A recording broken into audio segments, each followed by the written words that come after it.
Hi hello ಎಲ್ರಿಗೂ ನಮಸ್ಕಾರ, good morning, welcome to ರೈತನ ಮಕ್ಕಳು ಪುನೀತ್ ಚೇತನ ಯೂಟ್ಯೂಬ್ ಚಾನಲ್. ಸೊ ಇವತ್ತಿನ ಬ್ಲಾಗ್ ಏನು ಅಂದ್ರೆ ಏನ್ ಪುನಿ ಸತ್ಯನಾರಾಯಣ ಪೂಜೆ ಅದೇನು ಅದು ಮಕ್ಕ ಒಂಥರ ಇಕ್ಕಂಡು ಸತ್ಯನಾರಾಯಣ ಸ್ವಾಮಿ ಪೂಜೆ ಹೆಂಗ್ ಹೇಳೋದು ಹೇಳಮ್ಮ, ಹೋಗ್ಲಿ ನೀನ್ ಎಲ್ಲಿ ಗೊತ್ತಾರದಮ್ಮ. ಸತ್ಯನಾರಾಯಣ ಪೂಜೆಗೆ ಹೋಗ್ತಾ ಇದ್ದೀವಿ. ನೋಡ್ದೇನಕ್ಕ ಅವನೇ ಚೆನ್ನಾಗಿ ಮಾತಾಡದ್ಲು. ಹೇಳಮ್ಮ. ಮಗಳ ಮನೆಯಲ್ಲಿ ಸೊ ಇವತ್ತಿನ ಬ್ಲಾಗ್ ಹೇಗಿರುತ್ತೆ ಅಂತ ಕಂಪ್ಲೀಟ್ ಆಗಿ ಬ್ಲಾಗ್ ನ ನೋಡಿ. ಈ ಚಿನ್ನು ಮರಿ ಮ್ಯಾಚಿಂಗು. ಮಿಶು ಬೈ ಕಡೆ ಅಲ್ಲಿ ನೋಡಲ್ಲಿ ಚಿಕ್ಕ ಚಿನ್ನು ಮರಿ ಸುಂದರಿ ಸುಂದರಿ ಮಾತಾಡಿ ಅಕ್ಷಿ. ನಮ್ಮ ಅತ್ತೆ ಊರ್ಗೆ ಹೋಗ್ತಾ ಇದ್ದೀವಿ.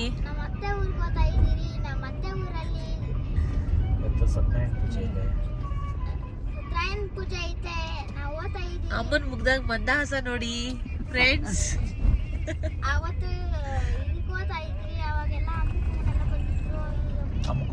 ಇವತ್ತು ಯಾರು ಬಂದಿಲ್ಲ, ನಾವು ಮಾತ್ರ ಓದ್ತಾ ಇದ್ವಿ. ಅವತ್ತು ಅಂಬಿಕಮ್ಮನ್ ಬಂದಿದ್ದು ಚೆನ್ನಾಗಿತ್ತಂತೆ, ಇವತ್ತು ಬೇಜಾರಾಗೈತಂತೆ. ಅವನು ಬೇಜಾರಾಗೋಳೆ ಅಂತ ಯೋಕ್ಷಿ ಅವರೆಲ್ಲ ಬ್ಲಾಗ್ ಆಗಿ ನೋಡ್ತಾರೆ.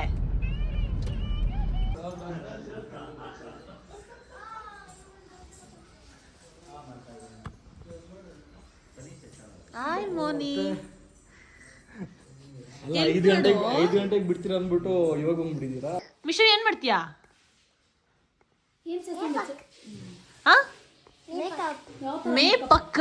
ಮೇಪಕ್ ಅಲ್ಲಮ್ಮ, ಮೇಕಪ್.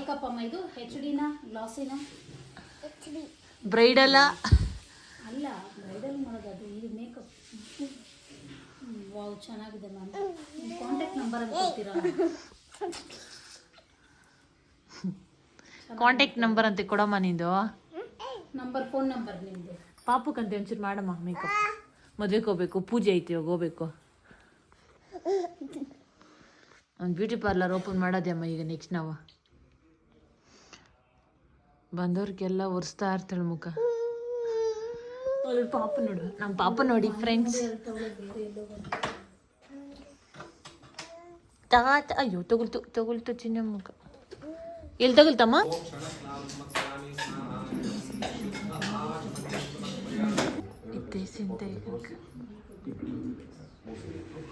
ಹಸ್ತಯೋಃ ಸ್ನಪಯಾಮಿ ಔಪಚಾರಿಕ ಪಂಚಾಮೃತ ಸ್ನಪನಂ.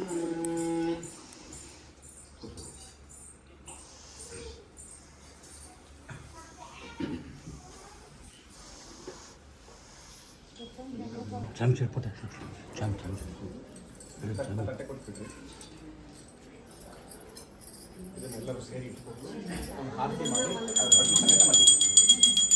ಓಂ ದೇವತಾಭ್ಯೋ ಲೌಕಿಕಂ ವಾ ಅಗ್ನಿಮಾಧಾಯ ಲೌಕಿಕಂ ವಾ ಅಗ್ನಿಮಾಧಾಯ.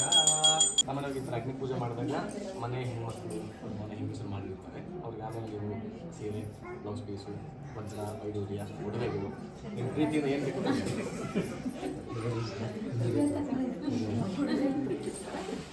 ನಾನು ಹೇಳೋದು ಆಮೇಲೆ ಬಿಟ್ಟು ಕೊಡ್ತಾ ಇರ್ತಾರೆ. ಆಗ ಅದೇ ಸಮಯಕ್ಕೆ ಸರಿಯಾಗಿ ಅವರ ಮನೆಗಳಲ್ಲಿ ಕಲಾವತಿ ಮತ್ತು ಲೀಲಾವತಿ ಇರ್ತಕ್ಕಂಥ ಮನೆಗಳಿಗೆ ಕಳ್ಳರು ನುಗ್ಗಿ ಅವರ ಒಂದು ಮನೆಯಲ್ಲಿರ್ತಕ್ಕಂಥ ದವಸ, ಧಾನ್ಯ ಮತ್ತೆ ವಜ್ರ ವೈಡೂರ್ಯಗಳು, ವಸ್ತ್ರಗಳು ಏನೇನಿರುತ್ತೆ ಎಲ್ಲವನ್ನ ಹೊರಗಡೆ ಮಾಡ್ಕೊಂಡು ದೋಚ್ಕೊಂಡು ಹೋಗ್ಬಿಟ್ಟಿರ್ತಾರೆ. ಕಲಾವತಿ ಮತ್ತು ಲೀಲಾವತಿ ತಾಯಿ ಮತ್ತೆ ಮಗಳಿಬ್ಬರ ಪರಿಸ್ಥಿತಿ ಭಿಕ್ಷೆ ಬೇಡುವಂತಾಗಿರುತ್ತದೆ. ಪ್ರತಿನಿತ್ಯದ ಊಟಕ್ಕೋಸ್ಕರ ಅವರು ಭಿಕ್ಷೆಯನ್ನು ಬೇಡ್ತಾ ಇರ್ತಾರೆ. ಹೀಗೆ ಒಂದು ದಿವಸ ಕಲಾವತಿ ಭಿಕ್ಷೆಗೋಸ್ಕರ ಒಬ್ಬ ಬ್ರಾಹ್ಮಣರ ಮನೆಗೆ ಹೋಗ್ತಾರೆ. ಅವರ ಮನೆಯಲ್ಲಿ ವಿಶೇಷವಾಗಿ ಸತ್ಯನಾರಾಯಣ ಪೂಜೆ ಆಗ್ತಾ ಇರುತ್ತೆ. ಆಗ ಆಕೆಯಲ್ಲಿ ಪೂಜೆಯಲ್ಲಿ ಭಾಗವಹಿಸಿ ಪೂಜೆ ಮುಗಿದುವರೆಗೆ ಇದ್ದು ನಂತರದಲ್ಲಿ ತೀರ್ಥ ಪ್ರಸಾದವನ್ನು ತೆಗೆದುಕೊಂಡು ಭೋಜನವನ್ನು ಮಾಡಿಕೊಂಡು ತನ್ನ ತಾಯಿಯೂ ಸ್ವಲ್ಪ ತೀರ್ಥ ಪ್ರಸಾದ ಭೋಜನವನ್ನು ತೆಗೆದುಕೊಂಡು ಬಂದಾಗ ತನ್ನ ತಾಯಿ ಬಹಳ ಆಶ್ಚರ್ಯದಿಂದ ಕೇಳ್ತಾಳೆ, ಅಮ್ಮ ಮಗಳೇ ಇವತ್ತು ಬಹಳ ವಿಶೇಷವಾದ ಭಿಕ್ಷೆ ತಂದಿದ್ದೀಯಾ, ಏನಮ್ಮ ವಿಶೇಷ ಅಂತ ಕೇಳಿದಾಗ ಮಗಳು ಹೇಳ್ತಾಳಮ್ಮ, ಇವತ್ತು ಬ್ರಾಹ್ಮಣರ ಮನೆಯಲ್ಲಿ ಸತ್ಯನಾರಾಯಣ ಪೂಜೆ ಮಾಡ್ತಾ ಇದ್ರು, ಅಲ್ಲಿಗೆ ಹೋದೆ, ಭಿಕ್ಷೆಗೋಸ್ಕರ ಅವರು ಪೂಜೆ ಮಾಡ್ತಾ ಇದ್ರು ಅಂತ ಹೇಳಿ ಅಲ್ಲೇ ಕೂತ್ಕೊಂಡಿದ್ದು ಕಥೆಯನ್ನು ಕೇಳಿ ತೀರ್ಥ ಪ್ರಸಾದವನ್ನ ತೆಗೆದುಕೊಂಡು ಭೋಜನವನ್ನು ತೆಗೆದುಕೊಂಡು ಬಂದಿದ್ದೀನಿ. ಆಗ ತಾಯಿಗೆ ಮನವರಿಕೆ ಆಗಿ ಮಗಳಿಗೆ ಹೇಳ್ತಾಳೆ, ಅಮ್ಮ ಮಗಳೇ, ನಮಗೆ ಬಹಳ ವರ್ಷಗಳ ಕಾಲ ಮಕ್ಕಳ ಭಾಗ್ಯ ಇರಲಿಲ್ಲ. ನಮಗೆ ಮಕ್ಕಳಾದ್ರೆ ನಾವು ಸತ್ಯನಾರಾಯಣ ಪೂಜೆ ಮಾಡ್ತೀವಿ ಅಂತ ಸಂಕಲ್ಪ ಮಾಡ್ಕೊಂಡಿದ್ವಿ. ನಂತರದಲ್ಲೇ ನಮಗೆ ನೀನು ಜನನ ಆಗಿದ್ದು. ಹಾಗಾಗಿ ನಿನ್ನ ಜನನ ನಂತರದಲ್ಲಿ ನಾವು ಪೂಜೆನ ಮಾಡೋದು ಮರ್ತ್ಬಿಟ್ಟಿದ್ದೀವಿ. ಹಾಗಾಗಿ ನಾವು ಇಷ್ಟು ಕಷ್ಟಪಡ್ತಾ ಇದ್ದೀವಿ. ನಾವೇ ಇಷ್ಟು ಕಷ್ಟದಲ್ಲಿದ್ದೀವಿ ಸ್ವಗ್ರಾಮದಲ್ಲಿ ಅಂತ ಹೇಳಿದ್ರೆ ಬೇರೆ ಊರಿಗೆ ವ್ಯಾಪಾರಕ್ಕೋಸ್ಕರ ಹೋಗಿರ್ತಕ್ಕಂಥ ಯಜಮಾನರು ಅಳಿಯಂದ್ರು ಎಷ್ಟು ಕಷ್ಟಗಳಲ್ಲಿದ್ದಾರೋ ಅಂತ ಹೇಳಿ ಆಲೋಚನೆ ಮಾಡಿ ಪುನಃ ಒಂದು ಪ್ರಾಯಶ್ಚಿತ ಸಂಕಲ್ಪವನ್ನು ಮಾಡ್ಕೊಳ್ತಾರೆ. ಸ್ವಾಮಿ ಸತ್ಯನಾರಾಯಣ ಸ್ವಾಮಿ, ದಯವಿಟ್ಟು ನಮ್ಮನ್ನ ಕ್ಷಮಿಸಿ, ನಮ್ಮ ಅಪರಾಧವನ್ನು ಮನ್ನಿಸಬೇಕು. ನಾವು ನಮ್ಮ ಯಜಮಾನರು ಅಳಿಯಂದ್ರು ಕ್ಷೇಮವಾಗಿ ಮನೆಗೆ ಹಿಂದಿರುಗಿ ಬಂದಿದ್ದಾದರೆ ಖಂಡಿತವಾಗಲೂ ನಾವು ಯಥಾಶಕ್ತಿ ನಮ್ಮ ಯೋಗ್ಯತೆ ಅನುಸಾರವಾಗಿ ಶ್ರೀ ಸತ್ಯನಾರಾಯಣ ಪೂಜೆನ ಮಾಡ್ತೀವಿ ಸ್ವಾಮಿ. ಸರಿ, ಇವನ್ನ ಪರೀಕ್ಷೆ ಮಾಡೋಣ ಅಂತ ಹೇಳಿ ಅಲ್ಲಿ ಏನು ಅವರನ್ನ ಸೆರೆಮನೆಯಲ್ಲಿ ಹಾಕಿ ಶಿಕ್ಷೆಯನ್ನು ಕೊಡ್ತಾ ಇದ್ದಾರೆ ಮಹಾರಾಜ ನೃಪಚಂದ್ರಕೇತು. ಆ ನೃಪಚಂದ್ರಕೇತುವಿಗೆ ಕನಸಿನಲ್ಲಿ ಬಂದು ಮಹಾವಿಷ್ಣು ಹೇಳ್ತಾರೆ, ನೋಡಪ್ಪ ಮಹಾರಾಜ, ನೀನು ಬಂಧನದಲ್ಲಿ ಇಟ್ಟಿರುವವರು ನಿಜವಾದ ಕಳ್ಳರಲ್ಲ, ಅವರನ್ನು ಬಿಟ್ಟು ಬಿಡು, ಇಲ್ಲವಾದ್ರೆ ನಿನಗೆ ಪುತ್ರ ಸಮೇತನಾಗಿ ನಿನ್ನನ್ನು ನಾಶ ಮಾಡ್ತೇನೆ ಅಂತ ಹೇಳಿ ಆಜ್ಞೆ ಆಗುತ್ತೆ. ಮಹಾರಾಜ ಎಚ್ಚರ ಮಾಡಿಕೊಂಡು ನೋಡ್ತಾನೆ, ಬರೀ ಕನಸು. ಮಾರನೇ ದಿವಸ ಪಂಡಿತರಿಗೆ ಮಂತ್ರಿವರ್ಗದವರಿಗೆ ತನ್ನ ಸ್ವಪ್ನ ವೃತ್ತಾಂತವನ್ನು ತಿಳಿಸಿದಾಗ ಪಂಡಿತರು ಮಂತ್ರಿಗಳು ಆಲೋಚನೆ ಮಾಡಿ ಒಂದು ನಿರ್ಧಾರಕ್ಕೆ ಬರ್ತಾರೆ. ಸ್ವಾಮಿ, ಅವರಿಬ್ಬರನ್ನ ನಾವು ವಿಚಾರಣೆ ಮಾಡಲಿಲ್ಲ ಸ್ವಾಮಿ, ನೇರವಾಗಿ ಶಿಕ್ಷೆಗೆ ಗುರಿ ಮಾಡಿಬಿಟ್ವಿ. ಇವತ್ತು ಮಹಾವಿಷ್ಣು ಬಂದು ಈ ರೀತಿ ನಮಗೆ ಸ್ವಪ್ನದಲ್ಲಿ ಹೇಳಬೇಕಾದ್ರೆ ಅವರು ಯಾರೋ ದೈವೋಕ್ತರು ಇರಬಹುದು ಸ್ವಾಮಿ, ಅವರನ್ನು ಒಂದ್ಸರಿ ಕರೆಸೋಣ ನಾವು ಅಂತ ಹೇಳಿ ಅವರಿಬ್ಬರನ್ನ ಕರೆಸ್ತಾರೆ. ಅರಮನೆಗೆ ಕರೆಸಿ ರಾಜಸಭೆಯಲ್ಲಿ ಕೇಳ್ತಾರೆ, ಏನಪ್ಪಾ ತಮ್ಮ ಊರು ಯಾವುದು, ಏತಕ್ಕೋಸ್ಕರ ಕಳ್ಳತನ ಮಾಡಿದ್ರಿ ಅಂತ.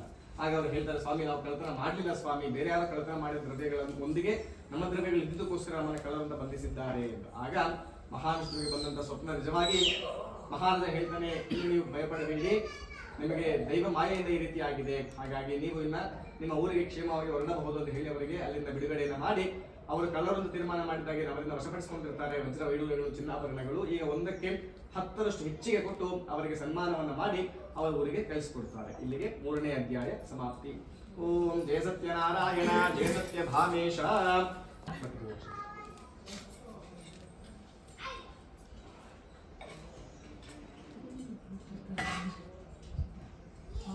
ಅದೇ ಪ್ರಕಾರ 5ನೇ ಅಧ್ಯಾಯ ನಮ್ಮ ಕೇಳಿಸ್ಕೊಳ್ತಾ ಇದ್ರೆ ಒಂದು ಪರೀಕ್ಷೆ ಮಾಡ್ತಾರೆ. 4ನೇ ಅಧ್ಯಾಯ ಶುರುವಾಗುತ್ತೆ. ಅದಕ್ಕಿಂತ ಮುಂಚೆ 3 ಅಧ್ಯಾಯ ಕೇಳಿಸ್ಕೊಂಡ್ರ. 2ನೇ ಅಧ್ಯಾಯದಲ್ಲಿ ಈ ಭೂಲೋಕದಲ್ಲಿ ಮೊಟ್ಟ ಮೊದಲು ಸತ್ಯನಾರಾಯಣ ಸ್ವಾಮಿ ಪೂಜೆ ಎಲ್ಲಿ ಮಾಡಿದ್ದು ಅಂತ ಬಂತು. ಯಾರು ಹೇಳ್ತೀರಾ ಎಲ್ಲಿ ಮಾಡಿದ್ದು? ನೈಮಿಷಾರಣ್ಯದಲ್ಲ. ನೈಮಿಷಾರಣ್ಯದಲ್ಲಿ ಬರೋದು ಶೌನಕಾದಿ ಮಹಾಮುನಿಗಳು ಸೂತ ಪುರಾಣಿಕರ ಒಂದು ಸಂಭಾಷಣೆ. ಅದು 1ನೇ ಅಧ್ಯಾಯದಲ್ಲಿ ಬಂದಿದ್ದು ನೈಮಿಷಾರಣ್ಯ. ಮೊಟ್ಟ ಮೊದಲು ಪೂಜೆ ಆಚರಣೆ ಮಾಡಿದ್ದು ಕಾಶಿ ರಾಜ್ಯದಲ್ಲಿ. ನದಿನೇ ಕಾಶಿ ರಾಜ್ಯದಲ್ಲಿ ಅಂತ. ನದಿ ನಿಮ್ಗೆ ಎಲ್ಲ ಕಡೆ ಸಿಗತ್ತೆ. ಈಗ ನಮ್ಮ ಕರ್ನಾಟಕದಲ್ಲೂ ಇದೇನು ಉತ್ತರ ಭಾರತದಲ್ಲಿ ಎಲ್ಲ ಹೋದ್ರು ಎಲ್ಲ ಕಡೆ ಸಿಗತ್ತೆ. ಮೊಟ್ಟ ಮೊದಲು ಈ ಭೂಲೋಕದಲ್ಲಿ ಸತ್ಯನಾರಾಯಣ ಸ್ವಾಮಿ ಪೂಜೆ ಮಾಡಿದ್ದು ಕಾಶಿ ಪಟ್ಟಣದಲ್ಲಿ ಅಂತ. ಹಿಂದಿನ ಕಾಲಕ್ಕೆ ಮೊದಲು ಒಂದು ಪಟ್ಟಣ ಇತ್ತು ಅಂತ ಹೇಳಿದ್ರೆ ಪಂಡಿತರು ಇದ್ದಂತಹ ಪಟ್ಟಣ ಅಂತ ಹೇಳಿದ್ರೆ ಅದು ಕಾಶಿ ಪಟ್ಟಣ. ಹಾಗಾಗಿ ನೀವು ಮನೆಗಳಲ್ಲಿ ಮಾಡ್ತಕ್ಕಂತಹ ಬಹುತೇಕ ವ್ರತಗಳು, ಗಜಗೌರಿ ವ್ರತ, ಮಂಗಳಗೌರಿ ವ್ರತ, ಅಥವಾ ಮತ್ತೊಂದು ಏನೇನು ವ್ರತಗಳು ಮಾಡ್ತಾರೆ, ಮತ್ತೆ ಭೀಮೇಶ್ವರ ಅಂದ್ರೆ ಭೀಮನ ಅಮಾವಾಸ್ಯೆಗೆ ಮಾಡ್ತಕ್ಕಂಥ ಜ್ಯೋತಿರ್ಭೀಮೇಶ್ವರ ವ್ರತ, ದೀಪಾವಳಿಗೆ ಮಾಡ್ತಕ್ಕಂತಹದ್ದು ಒಂದು ವ್ರತ ಆಗಿರಬಹುದು. ಯಾವುದೇ ವ್ರತಗಳಾಗಿದ್ದರೂ ಸಹ ಮೊಟ್ಟ ಮೊದಲು ಆಚರಣೆ ಮಾಡಿರುವಂಥದ್ದು ಕಾಶಿ ಪಟ್ಟಣದಲ್ಲಾಗಿರುತ್ತೆ. ಕೆಲವೊಂದು ಮಾತ್ರ ಬೇರೆ ಕಡೆ ಮಾಡಿರುತ್ತೆ. ಹಾಗಾಗಿ ಮೊದಲೇನು ಮಾಡಿದ್ದು ಕಾಶಿ ರಾಜ್ಯ ಅಷ್ಟೇ. ಎಲ್ಲ ಒಂದು ಸಲ ಬನಾರಸ್, ಕಾಶಿ, ವಾರಣಾಸಿ ಎಲ್ಲ ಒಂದು ಕಾಶಿ. ಈಗ ಮುಂದಿನ ಅಧ್ಯಾಯಕ್ಕೆ ಹೋಗೋಣ. ಅದಕ್ಕಿಂತ ಮುಂಚೆ ಸಹಜವಾಗಿ ನಾವು ಯಾವುದಾದ್ರೂ ಒಂದು ಪೂಜೆನ ಮಾಡ್ತಾ ಇದ್ದೀವಿ, ನೀವು ಮನೇಲಿ ಮಾಡ್ತಕ್ಕಂಥ ವ್ರತ ಆಗಿರ್ಬೋದು, ಹೋಮಗಳಾಗಿರಬಹುದು, ಯಾವುದೇ ಆಗಿರಬಹುದು, ನಿಮ್ಮ ಪ್ರಾರ್ಥನೆಗಳನ್ನ ಪ್ರಾರ್ಥನೆ ಮಾಡ್ಕೊಳ್ಳಿ ಅಂತ ಹೇಳ್ತೀವಿ ಅಲ್ವಾ. ನಾವೇನೇನೋ ಕೇಳ್ಕೊಳ್ತೀವಿ. ಯಾರ್ಯಾರಿಗೆ ಏನೇನು ಅವಶ್ಯಕತೆ ಬೇಕು, ಅವ್ರ ಮಕ್ಕಳಿಗೆ ಓದ್ತಾ ಇಲ್ಲ ಅನ್ನೋಂಥವ್ರು ಓದಬೇಕು, ವಿದ್ಯೆ ಬೇಕು, ಆರೋಗ್ಯ ಬೇಕು, ವ್ಯವಹಾರ ಚೆನ್ನಾಗಿರಬೇಕು, ಅಥವಾ ಮನೆ ಕಟ್ಟಬೇಕು, ಮದುವೆ ಮಾಡಬೇಕು, ಏನೋ ಅವ್ರವ್ರ ಕೋರಿಕೆಗಳನ್ನ ನಾವು ಕೇಳ್ಕೊಳ್ತೀವಿ. ಆದರೆ ದಾಸರು ಏನು ಹೇಳ್ತಾರೆ, ಕಷ್ಟ ಕೊಡಬಾರ್ದು ಅಂತ ಕೇಳ್ಕೊಳ್ಬೇಕು. ಅಪ್ಪ ನನಗೆ ಕಷ್ಟ ಕೊಡಬೇಡ ಅಂತ. ಕಷ್ಟ ಕೊಟ್ಟರು ಅದನ್ನ ಭರಿಸುವಂತ ಶಕ್ತಿ ಕೊಡು ಅಂತ ಕೇಳಬೇಕು. ಆದರೆ ಕಷ್ಟ ಕೊಡಬೇಡ ಅಂತ ಕೇಳ್ಕೊಳ್ತೀವಿ. ನಿಜವಾದ ಕಷ್ಟ ಯಾವುದು ಹಾಗಾದ್ರೆ ಅನ್ನುವಂಥದ್ದಕ್ಕೆ ಇಷ್ಟು ಮಾತ್ರ ಬೇಡಿಕೊಂಬೆ ಭ್ರಷ್ಟ ನೆನೆಸಬೇಡ ಕೃಷ್ಣ, ಶಿಷ್ಟರೊಡನೆ ಇಟ್ಟು ಕಷ್ಟ ಬಿಡಿಸು ವಿಷ್ಣುವೇ ಅಂತ ಬರುತ್ತೆ. ಈಶ್ವರಿನ ಚರಣ ಭಜನೆ ಅನ್ನೋಂಥದ್ರಲ್ಲಿ ಬರುತ್ತೆ. ಅಂದ್ರೆ ನಿಜವಾದ ಕಷ್ಟ ಯಾವುದು ಅಂತ ಹೇಳಿದ್ರೆ ಭ್ರಷ್ಟ ನೆನೆಸಬೇಡ ಅಂತ. ನಮ್ಮನ್ನ ಯಾರಾದ್ರೂ ಒಂದು ಅಪವಾದ ಹಾಕಿ ಬೈತಾ ಇದ್ದಾರೆ ಅಂದ್ರೆ ಅದು ನಿಜವಾದ ಕಷ್ಟ. ಕಳ್ಳ ಅಂತ ಅನ್ಬಹುದು. ನಾನು ಕಳ್ತನ ಮಾಡಿದ್ದೀನಿ ಅಂದ್ರೆ ಅದು ನಿಜವಾದ ಕಷ್ಟ. ನಾನು ಜೀವನ ಪೂರ್ತಿ ಕಳ್ಳ ಅಂತಾರೆ. ಯಾರಿಗಾರ ಮೋಸ ಮಾಡಿದ್ದೀನಿ ಅಂತ ಹೇಳಿದ್ರೆ ಮೋಸಗಾರ ಅಂತ ಕರೀತಾರೆ. ಜೀವನ ಪೂರ್ತಿ ನಾನು ಮೋಸಗಾರನೇ. ಯಾರಿಗಾರು ನೋವು ಕೊಟ್ಟಿದ್ದೀನಿ ಅಂತ ಹೇಳಿದ್ರೆ ನನ್ನ ಕುಚೇಷ್ಟಿ ಅಂತ ಕರೀತಾರೆ. ಜೀವನ ಪೂರ್ತಿ ಅದೇ. ಅಂದ್ರೆ ಯಾರಾದ್ರೂ ಒಬ್ರು ನಮ್ಮನ್ನ ಭ್ರಷ್ಟತ್ವ ಅಂದ್ರೆ ಒಂದು ಅಪವಾದ ಹಾಕ್ತಕ್ಕಂಥದ್ದು. ಆ ಅಪವಾದ ತಗೊಳ್ತಕ್ಕಂಥದ್ದೇ ನಿಜವಾದ ಕಷ್ಟ. ಅಪವಾದ ಬರಬಾರ್ದು ಅಂತ ಹೇಳಿದ್ರೆ ಶಿಷ್ಟರೊಡನೆ ಇಟ್ಟು ಕಷ್ಟ ಬಿಡಿಸು ವಿಷ್ಣುವೇ. ಶಿಷ್ಟರೊಡನೆ ಅಂತ ಹೇಳಿದ್ರೆ ಯಾವಾಗ ನಮಗೆ ಒಳ್ಳೆಯದನ್ನ ಮಾರ್ಗದರ್ಶನ ಮಾಡ್ತಕ್ಕಂಥವ್ರು. ಬುದ್ಧಿಯನ್ನು ಮನೆಯಲ್ಲಿ ತಂದೆ ತಾಯಿ ಆಗಿರಬಹುದು, ಅಣ್ಣ ಆಗಿರಬಹುದು, ಮನೆಯಲ್ಲಿ ಧರ್ಮಪತ್ನಿ ಆಗಿರಬಹುದು, ಸ್ನೇಹಿತರಾಗಿರಬಹುದು, ಮಕ್ಕಳಾಗಿರಬಹುದು, ಎಲ್ಲಾ ಸಂದರ್ಭದಲ್ಲೂ ನಾವೇ ಸರಿಯಾಗಿರೋದಿಲ್ಲ. ಕೆಲವೊಂದ್ಸತಿ ನಮಗಿಂತ ಚಿಕ್ಕವರು ಸಹ ನಮಗೆ ಬುದ್ಧಿ ಹೇಳ್ತಕ್ಕಂಥದ್ದು ಅಥವಾ ನಮ್ಮ ತಪ್ಪನ್ನ ಸರಿ ಮಾಡ್ತಕ್ಕಂಥ ಸಂದರ್ಭಗಳು ಬರುತ್ತೆ. ಆ ಸಂದರ್ಭದಲ್ಲೂ ಸಹ ಅವರು ನಾವು ಶಿಷ್ಟರಂತೆ, ಅಂದ್ರೆ ನಮ್ಮ ಗುರುಗಳು ಸಮಯಕ್ಕೆ ಅವರೇ ಅಂತ ಹೇಳಿ ಆ ರೀತಿ ಕಷ್ಟಗಳನ್ನ ಕೊಡದಲೇ ಅವರು ನಮ್ಮನ್ನ ಕಾಪಾಡು. ಮನೆ ಇಲ್ಲದಲೇ ಇರ್ತಕ್ಕಂಥದ್ದು ನಿಜವಾದ ಕಷ್ಟ ಅಲ್ಲ, ಆಸ್ತಿ ಇಲ್ಲದಲೇ ಇರ್ತಕ್ಕಂಥದ್ದು ನಿಜವಾದ ಕಷ್ಟ ಅಲ್ಲ. ನಾವು ಸಾಯೋವರೆಗೂ ಏನಾದ್ರು ಅಪವಾದ ತಗೊಂಡಿದ್ದೀವಿ, ಒಬ್ಬರಿಗೆ ಮೋಸ ಮಾಡಿದೀವಿ ಅಂದ್ರೆ ಮೋಸಗಾರನಾಗಿರ್ತಕ್ಕಂಥದ್ದೇ ಒಂದು ಕಷ್ಟ, ಕಳ್ಳತನ ಮಾಡಿದೀವಿ ಅಂದ್ರೆ ಕಳ್ಳನಾಗಿರ್ತಕ್ಕಂಥದ್ದೇ ಒಂದು ಕಷ್ಟ. ಹಾಗಾಗಿ ಆ ರೀತಿ ಕಷ್ಟಗಳನ್ನ ನಮಗೆ ಯಾವತ್ತೂ ಭಗವಂತ ನಮ್ಮ ಮನೆಯಲ್ಲಾಗ್ಲಿ, ನಮ್ಮ ಮಕ್ಕಳಿಗಾಗ್ಲಿ, ನಮ್ಮ ವಂಶದಲ್ಲಿ ಯಾರಿಗೂ ಬರಬಾರ್ದು ಅಂತೇಳಿ ನಾವು ಪ್ರಾರ್ಥನೆಯನ್ನು ಮಾಡ್ಕೊಳ್ತೀವಿ. ಅದೇ ಪ್ರಕಾರ ಈಗ 4ನೇ ಅಧ್ಯಾಯದಲ್ಲಿ ಶ್ರೀ ಸತ್ಯನಾರಾಯಣ ಸ್ವಾಮಿ ಪೂಜೆಯಲ್ಲಿ ಭಾಗವಹಿಸಿ ಅರ್ಧ ಪೂಜೆಯಲ್ಲಿ ಹೋಗ್ತಕ್ಕಂಥದ್ದು ಅಥವಾ ತೀರ್ಥವನ್ನ ಪ್ರಸಾದವನ್ನ ಸ್ವೀಕರಿಸದೆ ಹೋಗ್ತಕ್ಕಂಥದ್ದು ಮಾಡಿದ್ರೆ ಅಂದ್ರೆ ಯಾವ ರೀತಿ ಕಷ್ಟಗಳು ಸಿಗುತ್ತೆ, ಮತ್ತೆ ಹಿಂದೆ ಯಾರಿಗೆ ಆ ರೀತಿ ಕಷ್ಟಗಳು ಬಂದಿತ್ತು ಅನ್ನೋ ವಿಚಾರವನ್ನ ತಿಳ್ಕೊಳ್ಳೋಣ. ಹೀಗೆ ಅಳಿಯ ಮತ್ತೆ ಮಾವ ಇಬ್ಬರಿಗೂ ಸಹ ಮಹಾರಾಜರು ಸನ್ಮಾನವನ್ನು ಮಾಡಿ ಕಳಿಸ್ಕೊಟ್ರು. ಮಹಾರಾಜರು ಕೊಟ್ಟಿರ್ತಕ್ಕಂತಹ ಅಪಾರವಾದ ವಜ್ರ ವೈಡೂರ್ಯಗಳನ್ನ 2 ಹಡಗಿನಲ್ಲಿ ತುಂಬಿಕೊಂಡು ಅಳಿಯ ಮತ್ತೆ ಮಾವ ಇನ್ನೇನು ಪ್ರಯಾಣಕ್ಕೆ ಸಿದ್ಧರಾಗಿದ್ದಾರೆ. ಆ ಸಮಯದಲ್ಲಿ ಇವನ್ನ ಪರೀಕ್ಷೆ ಮಾಡೋಣ ಅಂತ ಹೇಳಿ ಸತ್ಯನಾರಾಯಣ ಸ್ವಾಮಿ ಒಬ್ಬ ವೃತ್ತ ಸನ್ಯಾಸಿ ವೇಷವನ್ನು ಹಾಕಿಕೊಂಡು ಬಂದು ಇದನ್ನ ಕೇಳ್ತಾರೆ, ಏನಪ್ಪಾ ಏನಾದ್ರು ಸ್ವಲ್ಪ ದಾನ ಧರ್ಮ ಏನಾದ್ರು ಮಾಡಿಯಪ್ಪ ಅಂತ. ಆಗ ಅಳಿಯ ಮತ್ತೆ ಮಾವ ಇವರು ಮಾತಾಡ್ಕೊಳ್ತಾರೆ, ಈತ ಯಾರೋ ಕಳ್ಳ ಇರಬೇಕು, ಮಹಾರಾಜರು ನಮಗೆ ಸನ್ಮಾನವನ್ನು ಮಾಡಿರುವುದನ್ನು ಕಂಡು ನಮ್ಮನ್ನ ಇಲ್ಲಿವರೆಗೂ ಹಿಂಬಾಲಿಸಿಕೊಂಡು ಬಂದು ಇಲ್ಲಿ ಕಳ್ತನ ಮಾಡೋಕ್ಕೋಸ್ಕರ ಬಂದಿದ್ದಾನೆ ಅಂತ ಹೇಳಿ ಆಲೋಚನೆ ಮಾಡಿ, ಸ್ವಾಮಿ ಸನ್ಯಾಸಿಯವರೇ ನಮ್ಮಲ್ಲಿ ದಾನವನ್ನ ಮಾಡ್ಲಿಕ್ಕೆ ಏನೂ ಇಲ್ಲ ಸ್ವಾಮಿ, ನಾವು ವ್ಯಾಪಾರಕ್ಕೋಸ್ಕರ ಬಂದಿದ್ದೀವಿ, ವ್ಯಾಪಾರದಲ್ಲಿ ಲಾಭವನ್ನು ಗಳಿಸ್ಲಿಕ್ಕೆ ಆಗ್ಲಿಲ್ಲ, ಹಾಗಾಗಿ ಸುಮ್ಮನೆ ಹಿಂದಿರುಗೋದು ಬೇಡ ಅಂತ ಹೇಳಿ ನಾವು ಸಾಕಿರ್ತಕ್ಕಂತಹ ಪಶು ಪಕ್ಷಿಗಳಿಗೋಸ್ಕರ, ದನ ಕರುಗಳಿಗೋಸ್ಕರ ಸೊಪ್ಪು ಮತ್ತು ಹುಲ್ಲುಗಳನ್ನ ನಮ್ಮ ಮನೆಗೆ ಸೌದೆಗಳನ್ನು ತೆಗೆದುಕೊಂಡು ಹೋಗ್ತಾ ಇದ್ದೀವಿ. ಸೊಪ್ಪು ಸೌದೆ ಹುಲ್ಲುಗಳು ವಿನಃ ನಮ್ಮ ಹಡಗಿನಲ್ಲಿ ಬೇರೆ ಏನೂ ಇಲ್ಲ ಸ್ವಾಮಿ ಅಂತ ಸುಳ್ಳು ಹೇಳ್ತಾರೆ. ಅದನ್ನ ಕಂಡ ಆ ಸನ್ಯಾಸಿ ಹೇಳ್ತಾರೆ, ನಿಮ್ಮ ಮಾತು ಯಥಾರ್ಥವಾಗಲಿ ಅಂತ ಹೇಳಿ ಹೊರಟು ಹೋಗ್ತಾರೆ. ಸ್ವಲ್ಪ ದೂರ ಇವರಿಬ್ಬರು ಪ್ರಯಾಣ ಮಾಡ್ತಾರೆ. ಪುನಃ ಅಡುಗೆಯಲ್ಲಿ ನೋಡ್ತಾರೆ, ಅಲ್ಲಿರ್ತಕ್ಕಂಥ ವಜ್ರದ ಪೆಟ್ಟಿಗೆಗಳು, ಚಿನ್ನಾಭರಣಗಳ ಪೆಟ್ಟಿಗೆಗಳೆಲ್ಲ ಸೊಪ್ಪು ಸೌದೆ ಹುಲ್ಲುಗಳಾಗ್ಬಿಟ್ಟಿರುತ್ತೆ ನಿಜವಾಗ್ಲು. ಅದನ್ನ ಕಂಡು ಬಹಳ ದುಃಖಿತರಾಗಿ ಅಳಿಯ ಮಾವನವರಿಗೆ ಹೇಳ್ತಾನೆ, ಮಾವನವರೇ ನಾವು ನಮ್ಮ ದುರಾಲೋಚನೆಯಿಂದ ಸನ್ಯಾಸಿಯವರಿಗೆ ಸುಳ್ಳು ಹೇಳಿದ ಕಾರಣ ಈ ರೀತಿಯಾಗಿದೆ, ಬನ್ನಿ ಈಗಲೇ ಹೋಗಿ ಅವರಲ್ಲಿ ನಮ್ಮ ತಪ್ಪನ ಕ್ಷಮಾ ಪ್ರಾರ್ಥನೆ ಮಾಡಿಕೊಳ್ಳೋಣ ಅಂತ ಹೇಳಿ ಆ ಸನ್ಯಾಸಿಯವರನ್ನ ಹುಡುಕೊಂಡು ಬರ್ತಾರೆ.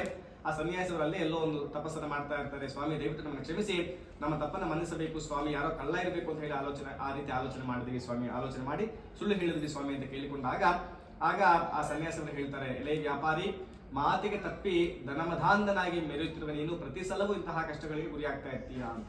ಆಗ ಆತ ಹೇಳ್ತಾನೆ, ಸ್ವಾಮಿ ಬ್ರಹ್ಮಾದಿ ಸಕಲ ದೇವತೆಗಳು ಸಹ ಮಹಾವಿಷ್ಣುವಿನ ಮಾಯೆಯನ್ನು ತಿಳಿಯೋದಕ್ಕೆ ಅಸಾಧ್ಯ ಆಗಿರುತ್ತೆ ಸ್ವಾಮಿ, ಇನ್ನು ನಮ್ಮಂತ ಸಾಮಾನ್ಯ ಮಾನವರು ಹೇಗೆ ತಿಳಿಯೋದಕ್ಕಾಗತ್ತೆ ಸ್ವಾಮಿ, ಹಾಗಾಗಿ ದಯವಿಟ್ಟು ನಮ್ಮನ್ನ ಕ್ಷಮಿಸಿ, ಅಲ್ಲಿ ನಾವು ಯಾರೋ ಬೇರೆ ಕಳ್ಳ ಅಂತ ತೀರ್ಮಾನ ಮಾಡಿ ಆ ಥರ ಹೇಳಿಬಿಟ್ವಿ ಸ್ವಾಮಿ, ನಮ್ಗೆ ಗೊತ್ತಾಗ್ಲಿಲ್ಲ, ನಮ್ಮನ್ನು ದಯವಿಟ್ಟು ಕ್ಷಮಿಸಿ ಸ್ವಾಮಿ, ನಾವು ಕ್ಷೇಮವಾಗಿ ಮನೆಗೆ ಹಿಂದಿರುಗಿದ್ದೆ ಆದರೆ ಖಂಡಿತವಾಗಲು ನಮ್ಮ ಕುಟುಂಬ ಸಮೇತರಾಗಿ ಶ್ರೀ ಸತ್ಯನಾರಾಯಣ ಸ್ವಾಮಿ ಪೂಜೆಯನ್ನ ಆಚರಣೆ ಮಾಡ್ತೀವಿ. ಆಗ ಅವರಿಗೆ ಎಲ್ಲ ಏನು ಅವರ ವಸ್ತುಗಳೆಲ್ಲ ಸೊಪ್ಪು ಸಮುದ್ರ ಎಲ್ಲ ಆಗೋಗಿರುತ್ತೆ, ಅದೆಲ್ಲ ಮತ್ತೆ ಚಿನ್ನಾಭರಣಗಳಾಗುವಂತೆ ಅವರಿಗೆ ಆಶೀರ್ವಾದವನ್ನು ಮಾಡಿ ಅಲ್ಲಿ ಏನು ಸನ್ಯಾಸಿ ಇರ್ತಾರೆ ಅವರೆಲ್ಲ ಹೊರಟು ಹೋಗ್ತಾರೆ. ಆ ಇಬ್ಬರು ವ್ಯಾಪಾರಿಗಳು ಸಹ ಎಲ್ಲವೂ ಸರಿಯಾಗಿರುವುದನ್ನು ಗಮನಿಸಿಕೊಂಡು ಬಹಳ ವಿಶೇಷವಾಗಿ ಸಂತೋಷಪಟ್ಟು ತಮ್ಮ ಪಟ್ಟಣ ಸಮೀಪಕ್ಕೆ ಬರ್ತಾರೆ. ಸಮುದ್ರದಿಂದ ಏನೇನು ಹೊರಗಡೆ ಬರಬೇಕು, ಆಗ ಅಲ್ಲಿರ್ತಕ್ಕಂಥ ಸೈನಿಕರನ್ನ ಕರೆದು ನಾವಿಬ್ಬರು ಬಂದಿದ್ದೀವಿ ಅನ್ನೋ ವಿಚಾರವನ್ನ, 2 ಹಡಗಿನಲ್ಲಿ ದ್ರವ್ಯವನ್ನು ತಂದಿದ್ದೀವಿ ಅನ್ನೋ ವಿಚಾರವನ್ನ ನಮ್ಮ ಮನೆಯಲ್ಲಿ ತಿಳಿಸ್ಬಿಡಿ ಅಂತ ಹೇಳಿ ಸೈನಿಕರನ್ನ ಕಳಿಸ್ಕೊಡ್ತಾರೆ. ಸೈನಿಕರು ಮನೆಗೆ ಬಂದು, ಅಮ್ಮ ತಮ್ಮ ಯಜಮಾನರು ತಮ್ಮ ಅಳಿಯಂದ್ರು 2 ಹಡಗಿನಲ್ಲಿ ಬಂದಿದ್ದಾರೆ, ಅಪಾರ ದ್ರವ್ಯ ತಂದಿದ್ದಾರೆ, ತಾವು ನದಿ ತೀರಕ್ಕೆ ಬರಬೇಕಂತೆ. ಅದೇ ಸಮಯಕ್ಕೆ ಸರಿಯಾಗಿ ಕಲಾವತಿ ಮತ್ತು ಲೀಲಾವತಿ ತಾಯಿ ಮತ್ತು ಮಗಳಿಬ್ಬರು ಸಹ ಯಥಾಶಕ್ತಿ ಅವರಿಗೆ ಅನುಕೂಲವಿದ್ದಂತೆ ಶ್ರೀ ಸತ್ಯನಾರಾಯಣ ಸ್ವಾಮಿ ಪೂಜೆಯನ್ನ ಆಚರಣೆ ಮಾಡ್ತಾ ಇರ್ತಾರೆ. ತಾಯಿ ಶೀಘ್ರವಾಗಿ ಪೂಜೆಯನ್ನು ಮುಗಿಸಿ ಮಗಳಿಗೆ ಆತರ ಇರ್ತಾಳೆ, ಅಮ್ಮ ಬೇಗ ಬಾ, ಸಮಯ ಆಯ್ತು, ಬೇಗ ಬಾ, ಸಮಯ ಆಯ್ತು ಅಂತ ಆತುರ ಬಿಟ್ಟ ಕಾರಣ ತನ್ನ ಗಂಡನನ್ನ ನೋಡುವ ಆತುರದಲ್ಲಿ ಮಗಳಾಗಿರ್ತಕ್ಕಂತಹ ಕಲಾವತಿ ತೀರ್ಥವನ್ನು ಮತ್ತು ಪ್ರಸಾದವನ್ನು ಸ್ವೀಕರಿಸುವುದು ಮರೆತು ಬಿಡ್ತಾರೆ. ಮರೆತು ಸಮುದ್ರ ತೀರಕ್ಕೆ ಹೋಗ್ತಾರೆ. ಇನ್ನೇನು ಅಲ್ಲಿ ಹೋಗಿ ಅವರ ಯಜಮಾನ ದರ್ಶನ ಮಾಡಬೇಕು ಅನ್ನೋ ಸಮಯಕ್ಕೆ ಸರಿಯಾಗಿ ಇದ್ದಕ್ಕಿದ್ದಂತೆ ಸಮುದ್ರದಲ್ಲಿ ಅಲೆಗಳು ಹೆಚ್ಚಾಗುತ್ತೆ. ಆ ಅಲೆಗಳಲ್ಲಿ ಕಲಾವತಿಯ ಗಂಡ ಅಲೆಗಳಲ್ಲಿ ಹಡಗಿನ ಸಮೇತವಾಗಿ ಕೊಚ್ಕೊಂಡು ಹೊರಟು ಹೋಗ್ತಾರೆ. ಅಂದ್ರೆ ಯಾರು ಕಾಣೋದಿಲ್ಲ, ಆತ ಬದುಕಿದಾನ ಸತ್ತಿದಾನ ಏನಾಯ್ತು ಯಾರು ಕಾಣೋದೇ ಇಲ್ಲ. ಆಗ ಎಲ್ಲರೂ ಬಹಳ ದುಃಖತಪ್ತರಾಗ್ತಾರೆ. ದುಃಖದಿಂದ ನೋವನ್ನು ಪಡುವ ಸಂದರ್ಭದಲ್ಲಿ ಕಲಾವತಿ ತನ್ನ ತಂದೆಯನ್ನು ಕುರಿತು ಹೇಳಿದರೆ, ಸ್ವಾಮಿ ತಂದೆಯವರೇ, ನಾನು ಸಹ ಇನ್ನು ಉಳಿಯೋದಿಲ್ಲ, ನಾನು ನನ್ನ ಪತಿ ಸಹಗಮನವನ್ನು ಮಾಡ್ತೀನಿ, ನನ್ನ ಪ್ರಾಣತ್ಯಾಗವನ್ನು ಮಾಡ್ಬಿಡ್ತೀನಿ ನಾನಿದೆ ಅಂತ ಹೇಳಿ ದುಃಖವನ್ನು ತೋರುವ ಸಂದರ್ಭದಲ್ಲಿ ತಂದೆ ಒಂದು ಪ್ರಾರ್ಥನೆಯನ್ನು ಮಾಡ್ಕೊಳ್ತಾನೆ, ಸತ್ಯನಾರಾಯಣ ಸ್ವಾಮಿ ನಮ್ಮಲ್ಲಿ ಏನಾದರೂ ಲೋಪದೋಷಗಳು ಉಂಟಾಗಿದ್ದು ದಯವಿಟ್ಟು ಕ್ಷಮಿಸಿ ಸ್ವಾಮಿ, ಅನ್ಯತಾ ಈ ರೀತಿಯಾಗಿರೋ ಕಾರಣವೇನು ಅಂತ ಪ್ರಾರ್ಥನೆಯನ್ನು ಮಾಡಿಕೊಂಡು ನಮಸ್ಕಾರವನ್ನು ಮಾಡ್ಕೊಳ್ತಾರೆ. ಆ ಸ್ಥಳದಲ್ಲಿ ಒಂದು ಅಶ್ವವೇಧವಾಣಿ ನುಡಿಯುತ್ತೆ, ಎಲೆ ವ್ಯಾಪಾರಿ, ನಿನ್ನ ಹೆಂಡತಿ ಮತ್ತೆ ನಿನ್ನ ಮಗಳಿಬ್ಬರು ಸಹ ಬಹಳ ಶ್ರದ್ಧೆಯಿಂದ ಭಕ್ತಿಯಿಂದ ಸತ್ಯನಾರಾಯಣ ಪೂಜನ ಆಚರಣೆ ಮಾಡಿದ್ದಾರೆ, ಆದರೆ ನಿನ್ನ ಮಗಳು ಗಂಡನ ನೋಡುವ ಆತುರದಲ್ಲಿ ತೀರ್ಥವನ್ನ ಪ್ರಸಾದವನ್ನು ಸ್ವೀಕರಿಸದೆ ಬಂದ ಕಾರಣ ಈ ರೀತಿಯಾಗಿದೆ. ಈಕೆ ಈಗಲೇ ಮನೆಗೆ ಹೋಗಿ ಸ್ವಲ್ಪವಾದರೂ ತೀರ್ಥ ಪ್ರಸಾದವನ್ನು ಸ್ವೀಕರಿಸಿಕೊಂಡು ಬಂದದ್ದೇ ಆದರೆ ಆಕೆಯ ಗಂಡ ಕ್ಷೇಮವಾಗಿ ಹೊರಗಡೆ ಬರ್ತಾನೆ. ಅದನ್ನು ಕೇಳಿದ ತಕ್ಷಣದಲ್ಲಿ ಕಲಾವತಿ ಮನೆಗೆ ಬಂದು ತೀರ್ಥ ಪ್ರಸಾದವನ್ನು ಸ್ವೀಕರಿಸಿಕೊಂಡು ತನ್ನ ತಪ್ಪನ್ನ ಪ್ರಾಯಶ್ಚಿತ್ತ ಮಾಡಿಕೊಂಡು ನಮಸ್ಕಾರವನ್ನು ಮಾಡಿ ಪುನಃ ಸಮುದ್ರ ತೀರಕ್ಕೆ ಬರ್ತಾಳೆ. ಆಕೆಯ ಗಂಡ ಹಡಗಿನ ಸಮೇತವಾಗಿ ಹೊರಗಡೆ ಬರ್ತಾನೆ. ಅದನ್ನು ಕಂಡು ಎಲ್ಲರೂ ಸಹ ಸಂತೋಷಗೊಂಡು ಅಲ್ಲಿ ತಂದಿರತಕ್ಕಂಥ ದ್ರವ್ಯವನ್ನು ಮನೆಗೆ ತೆಗೆದುಕೊಂಡು ಬಂದು ಅಂದಿನಿಂದ ಆ ವ್ಯಾಪಾರಿ ಕುಟುಂಬಸ್ಥರು ತಾವು ಬದುಕಿದ್ದಷ್ಟು ವರ್ಷಗಳ ಕಾಲವೂ ಸಹ ಶ್ರೀ ಸತ್ಯನಾರಾಯಣ ಸ್ವಾಮಿ ಪೂಜೆಯನ್ನು ಆಚರಣೆ ಮಾಡಿಕೊಂಡು ಬಂದು ಸಕಲ ಸಂಪತ್ತುಗಳನ್ನು ಅನುಭವಿಸಿ ಕೊನೆಯಲ್ಲಿ ಮರಣಾನಂತರ ವೈಕುಂಠವನ್ನು ಪಡೆಯುತ್ತಾರೆ ಎಂದು ಹೇಳುತ್ತಾ 4ನೇ ಅಧ್ಯಾಯ ಸಮಾಪ್ತಿ. ಓಂ ಜಯ ಸತ್ಯನಾರಾಯಣ ಜಯ ಸತ್ಯ ಜೈ ಬೋಲ್ ಶ್ರೀ ಸತ್ಯನಾರಾಯಣ ಭಗವಾನ್ ಕಿ ಜೈ. ಇನ್ನು ಈ ಅಧ್ಯಾಯದ ಪ್ರಶ್ನೆಗಳೇನಿಲ್ಲ, ಮುಂದೆ ಹೊರಟೋಗ್ತಾ ಇದ್ದೀನಿ. ಈಗ 5ನೇ ಅಧ್ಯಾಯ. 5ನೇ ಅಧ್ಯಾಯದಲ್ಲಿ ಎಲ್ಲರಿಗೂ ನೀವು ಯಾರನ್ನ ಕರೆದಾಗ ಸತ್ಯನಾರಾಯಣ ಸ್ವಾಮಿ ಪೂಜೆಗೆ ಅಥವಾ ನಿಮ್ಮನ್ನು ಯಾರು ಕರೆದಾಗ 2 ವಿಚಾರ ಆಲೋಚನೆ ಮಾಡ್ತಾರೆ. ಒಂದು, ಪೂಜೆ ಅರ್ಧದಲ್ಲಿ ಬರಬಾರ್ದು, ಇನ್ನೊಂದು ಪ್ರಸಾದ ತೆಗೆದುಕೊಳ್ಳದೆ ಬರಬಾರ್ದು. ಯಾಕೆ ಪ್ರಸಾದವನ್ನು ಮರ್ತು ಹೋಗಬಾರ್ದು ಅಥವಾ ಪರಿತ್ಯಾಗ ಮಾಡಬಾರ್ದು ಎಂಬತಕ್ಕಂಥ ವಿಚಾರವನ್ನ, ಮತ್ತು ಆ ರೀತಿ ಮಾಡಿದವರಿಗೆ ಯಾವ ರೀತಿ ಕಷ್ಟಗಳು ಪ್ರಾಪ್ತಿಯಾಯಿತು, ಅವರು ಬೇರೆ ಜಾತಿ, ನಾವು ಬೇರೆ ಜಾತಿ, ಕೀಳ್ ಜಾತಿ, ಬಡವರು, ಶ್ರೀಮಂತರು, ಯಾವುದೇ ಕಾರಣಗಳಿಂದ ಪ್ರಸಾದವನ್ನು ಮಣ್ಣು ಪಾಲು ಮಾಡುವುದು ಅಥವಾ ಪರಿತ್ಯಾಗ ಮಾಡುವುದೇ ಆದರೆ ಯಾವ ರೀತಿ ಕಷ್ಟಗಳು ಪ್ರಾಪ್ತಿಯಾಗುತ್ತೆ ಎಂಬತಕ್ಕಂಥ ವಿಚಾರವನ್ನ ಈ 5ನೇ ಅಧ್ಯಾಯದಲ್ಲಿ ತಿಳಿದುಕೊಳ್ಳೋಣ. ಹೀಗೆ ಒಂದಾನೊಂದು ಕಾಲದಲ್ಲಿ ಒಂದು ರಾಜ್ಯದಲ್ಲಿ ಅಂಗಧ್ವಜ ಅನ್ನತಕ್ಕಂತಹ ಒಬ್ಬ ಮಹಾರಾಜ ಇರ್ತಾನೆ. ಆ ಅಂಗಧ್ವಜ ಅನ್ನತಕ್ಕಂತಹ ಮಹಾರಾಜ ತನ್ನ ರಾಜ್ಯವನ್ನು ಬಹಳ ಶಾಂತಿಯುಕ್ತವಾಗಿ ಪರಿಪಾಲನೆ ಮಾಡ್ತಾ ಇದ್ದಾನೆ. ಆದರೆ ಒಂದು ಸಣ್ಣ ಗ್ರಾಮದಲ್ಲಿ ಕಾಡು ಪ್ರಾಣಿಗಳ ಹಾವಳಿ ಹೆಚ್ಚಾಗಿರುತ್ತೆ. ಆ ಕಾಡು ಪ್ರಾಣಿಗಳ ಹಾವಳಿಯನ್ನು ತಡೆಯಲಾರದ ಗ್ರಾಮಸ್ಥರು ಮಹಾರಾಜನ ಬಳಿ ಬಂದು, ಸ್ವಾಮಿ ಮಹಾರಾಜರೇ, ನಮ್ಮ ಗ್ರಾಮಕ್ಕೆ ಕಾಡು ಪ್ರಾಣಿಗಳ, ಕ್ರೂರ ಪ್ರಾಣಿಗಳ ಹಾವಳಿ ಹೆಚ್ಚಾಗಿದೆ, ದನಕರುಗಳನ್ನು ಮೇಯಿಸುವಂತಿಲ್ಲ, ಚಿಕ್ಕ ಮಕ್ಕಳು ಆಟ ಆಡುವಂತಿಲ್ಲ ಸ್ವಾಮಿ, ಪ್ರಾಣಭಯ ಉಂಟಾಗಿದೆ, ನಮಗೆ ನಮ್ಮನ್ನು ನೀವೇ ಕಾಪಾಡಬೇಕು ಅಂತ ಕೇಳ್ಕೊಂಡಾಗ ಆ ಮಹಾರಾಜ ಮಾರನೇ ದಿವಸವೇ ಆ ಗ್ರಾಮಕ್ಕೆ ಬಂದು ಆ ಗ್ರಾಮದಲ್ಲಿ ಮತ್ತು ಸುತ್ತಮುತ್ತಲು ಇರ್ತಕ್ಕಂಥ ಅರಣ್ಯ ಮಾರ್ಗದಲ್ಲಿ ಇರ್ತಕ್ಕಂಥ ಎಲ್ಲ ಪ್ರಾಣಿಗಳನ್ನ ಬೇಟೆಯಾಡಿ ಅರಮನೆಗೆ ಹಿಂದಿರುಗಿ ಹೋಗ್ತಾ ಇರ್ತಾನೆ.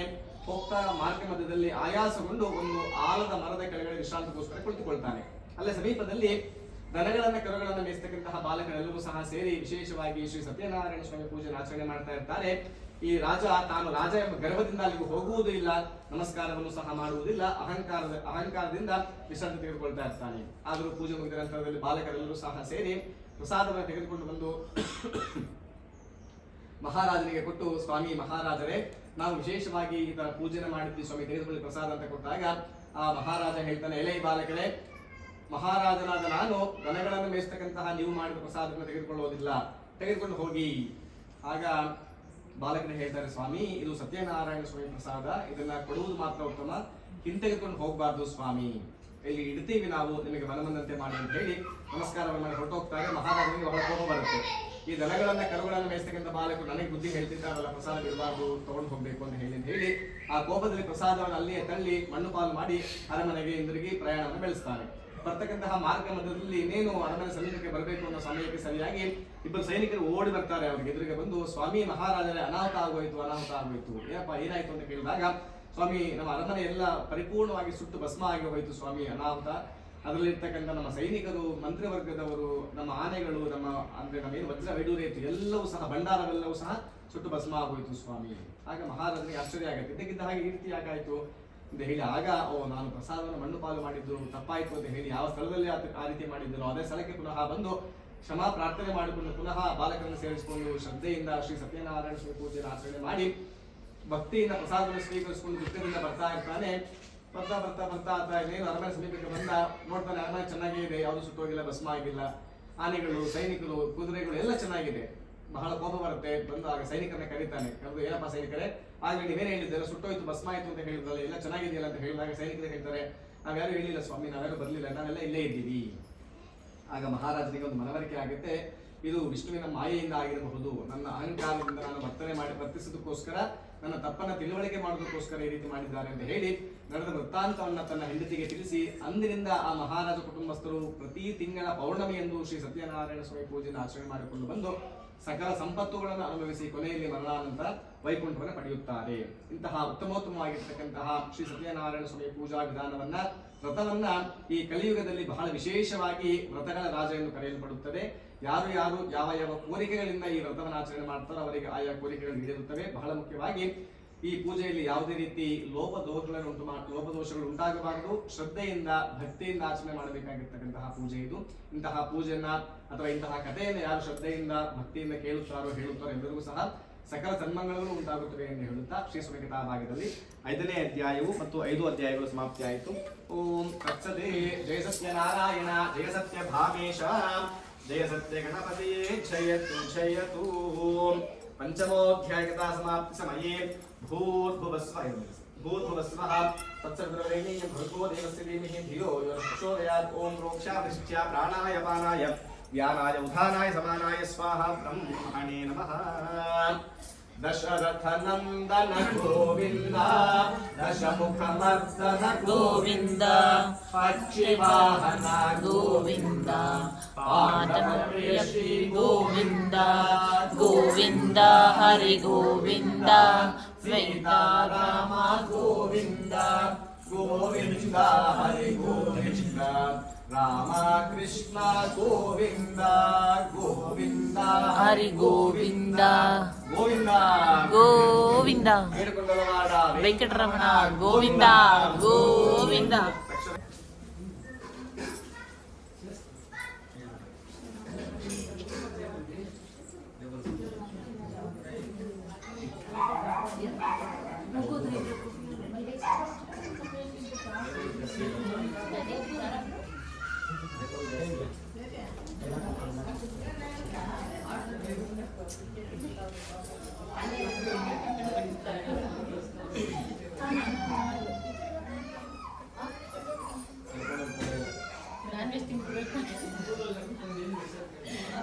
ಸ್ಟ್ರಾಂಗ್ ನಾನ್ ವೆಜ್ ತಿಂತೀನಿ ಕಂಗಾಲ್ ಕಟ್ಟಾಗುತ್ತೆ.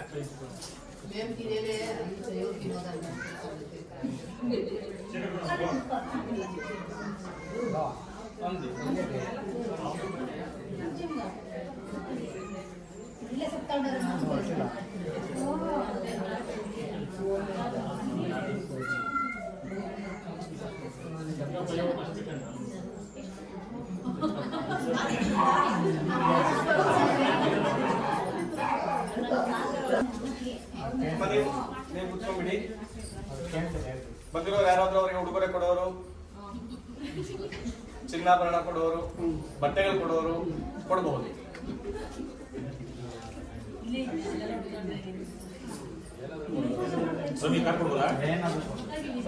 ನೀವೇನಾದ್ರು ಪ್ರೀತಿಯಿಂದ ನೀವೇನಾದ್ರು ಕೊಡ್ಬೋದು. ಯಾರು ಕೊಡ್ಬೇಕು? ನಾಲ್ಕು ಜನ ಯಾರಿಗಾರು ಕೊಡ್ಬೋದು ಸರ್. 4 ಜನ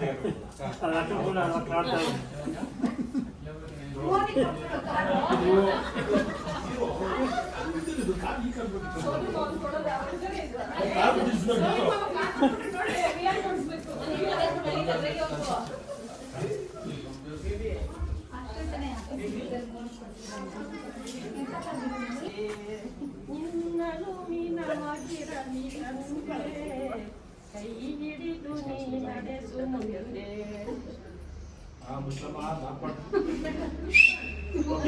ಅವ್ರಿಗೆ ಬಟ್ಟೆಟ್ಬಿಡಿ. 4 ಜನ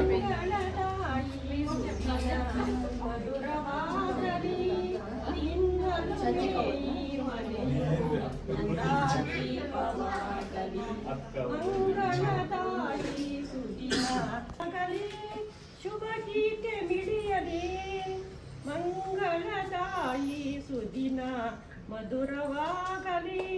ನಿನ್ನಲುಮೆ ಈ ಮನೆಯು ನಂದಾದೀಪವಾಗಲಿ, ನಂದಾದೀಪವಾಗಲಿ.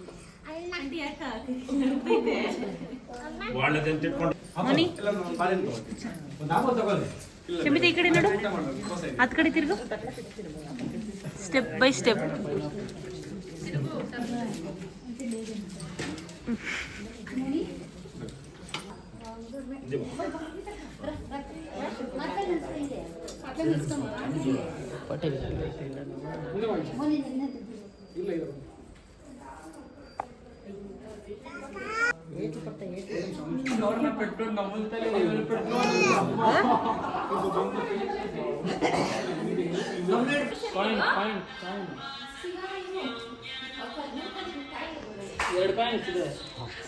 ವಿಶ್ವ ಬತ್ತಿಯ ಮಾಲ್ಕೋತಾ ಇದೆ.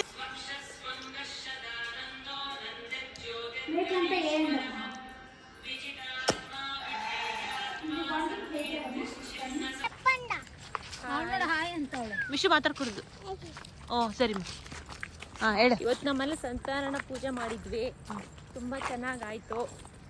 ಸ್ವಲ್ಪ ಜನ ಕರೆದಿದ್ವಿ ಅಷ್ಟೇ, ಸಿಂಪಲ್ ಆಗಿ ಮಾಡಿದ್ವಿ, ಪೂಜೆ ಮಾತ್ರ ಚೆನ್ನಾಗಿ ಮಾಡ್ಕೊಂಡ್ವಿ ಅಷ್ಟೇ.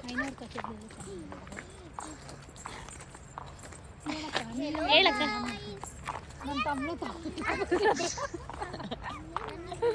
ಅದೇ ಖುಷಿ, ಅವ್ರ ಮಗನೇ ನಿನ್ನ ಡಬಲ್ ಖುಷಿ.